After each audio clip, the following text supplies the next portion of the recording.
আসসালামু আলাইকুম। এই ভিডিওতে আমরা পানি পান করার সুন্নত নিয়মসমূহ সম্পর্কে অবগত হব। অন্য সব কিছুর মতো পানিও আল্লাহ তাআলার অপার এক নিয়ামত। পানি মানুষের জীবন বাঁচিয়ে রাখে।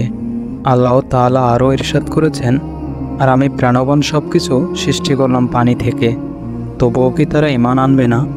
সূরা আম্বিয়া আয়াত 30।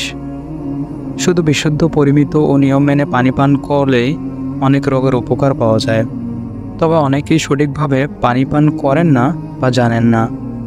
পানি কিভাবে পান করতে হবে এ ব্যাপারেও বিশ্বনবী হজরত মুহাম্মদ সাল্লাল্লাহু আলাইহি ওয়াসাল্লামের সুস্পষ্ট নির্দেশনা রয়েছে, যা পালন করলে পানি পান করার পাশাপাশি বিরাট সওয়াবের মালিকও হওয়া যাবে। রাসূল সাল্লাল্লাহু আলাইহি ওয়াসাল্লামের বাস্তব জীবনের এই আমলগুলো উঠে এসেছে হাদিসের বর্ণনায়। পানি পান করার সুন্নতগুলো। নাম্বার 1, ডান হাতে পানি পান করা, কেননা শয়তান বাম হাত দিয়ে পান করে। সহিহ মুসলিম। 2 নম্বর, বসে পানি পান করা, দাঁড়িয়ে পান করা নিষেধ। সহিহ মুসলিম। দাঁড়িয়ে পানি পান করলে কিডনির কার্যক্ষমতা কমে যায়, শরীরের ভিতরের ছাঁকনিগুলো কুঁচকে যায় ও নেফ্রনগুলো শরীরের থেকে টক্সিন সরানোর সুযোগ কম পায়।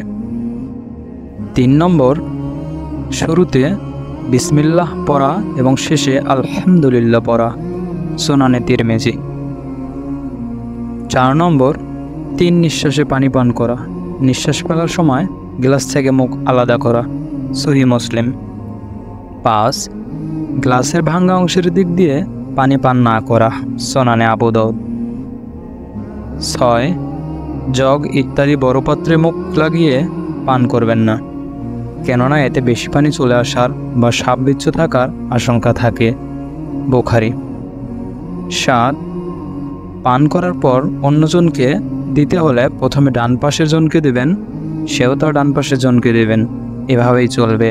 পানির ক্ষেত্রে এটাই নিয়ম। বুখারী।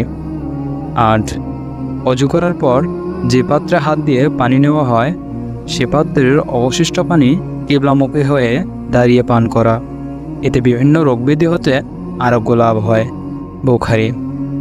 আল্লাহ তাআলা আমাদের রাসূল সাল্লাল্লাহু আলাইহি সাল্লামের দেখানো পথে চলার তৌফিক দান করুন এবং তার আমলগুলো করার তৌফিক দান করুন।